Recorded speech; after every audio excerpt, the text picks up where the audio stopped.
ನೀವು ಟೋಲ್ ರೋಡಲ್ಲಿ ಓಡಾಡ್ತಾ ಇದ್ದೀರಾ? ಆಗಸ್ಟ್ 15ರಿಂದ ಪ್ರಯಾಣಿಕರಿಗೆ ವರ್ಷಪೂರ್ತಿ ಉಚಿತ ಪಾಸ್, ಟೋಲ್ ಫೀಸ್ ಬೇಡ. ನಮಸ್ಕಾರ ವೀಕ್ಷಕರೇ, ಸವಾಲ್ ಟಿವಿಗೆ ಸ್ವಾಗತ. ಆಗಸ್ಟ್ 15ರಿಂದ ಭಾರತದ ರಾಷ್ಟ್ರೀಯ ಹೆದ್ದಾರಿಗಳಲ್ಲಿ ಒಂದು ಕ್ರಾಂತಿಕಾರಿ ಯೋಜನೆ ಜಾರಿಗೆ ಬರಲಿದೆ. ಪ್ರಯಾಣಿಕರು ವರ್ಷಕ್ಕೆ 3,000 ಕಟ್ಟಿ ವಾರ್ಷಿಕ ಪಾಸ್ ಪಡೆಯಬಹುದು. ಈ ಪಾಸ್ ಹಾಲಿ ಇರುವ ನಿಮ್ಮ ಫಾಸ್ಟ್ಯಾಗ್ಗೆ ನೇರವಾಗಿ ಲಿಂಕ್ ಆಗುತ್ತದೆ. ಪಾಸ್ ಆಕ್ಟಿವೇಟ್ ಆದ ಬಳಿಕ 1 ವರ್ಷದವರೆಗೆ ಅಥವಾ 200 ಟ್ರಿಪ್ ಪೂರೈಸುವವರೆಗೆ ಯಾವುದೇ ಟೋಲ್ ಫೀ ಕೊಡೋ ಹಾಗಿಲ್ಲ.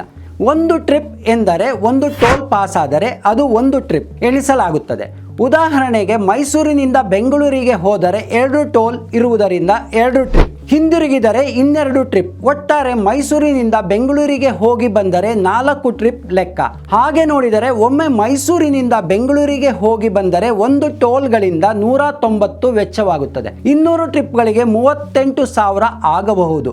ಆದರೆ ಈಗ ನೀವು ಕೇವಲ 3,000 ಕಟ್ಟಿ ಟೋಲ್ ಮುಕ್ತ ಪ್ರಯಾಣದೊಂದಿಗೆ ಭಾರೀ ಪ್ರಮಾಣದಲ್ಲಿ ಹಣ ಉಳಿತಾಯ ಮಾಡಬಹುದು. ಈ ಸೌಲಭ್ಯ ವೈಟ್ ಬೋರ್ಡ್ಗಳಿಗೆ ಮಾತ್ರ, ಅಂದರೆ ಖಾಸಗಿ ವಾಹನಗಳಿಗಷ್ಟೇ ಲಭ್ಯವಿದೆ. ಪಾಸ್ ಪಡೆಯಲು ರಾಜಮಾರ್ಗ್ ಯಾತ್ರಾ ಆ್ಯಪ್ ಅಥವಾ NHAI ವೆಬ್ಸೈಟ್ ಮೂಲಕ ಅರ್ಜಿ ಹಾಕಬಹುದು. ಹೆಚ್ಚಿನ ಮಾಹಿತಿಗಾಗಿ ಸವಾಲ್ ಚಾನೆಲ್ ಸಬ್ಸ್ಕ್ರೈಬ್ ಮಾಡಿ, ಬೆಲ್ ಬಟನ್ ಒತ್ತಿ, ಮರೆಯದೆ ಶೇರ್ ಮಾಡಿ. ಇದು ನಿಮ್ಮ ಸುದ್ದಿ.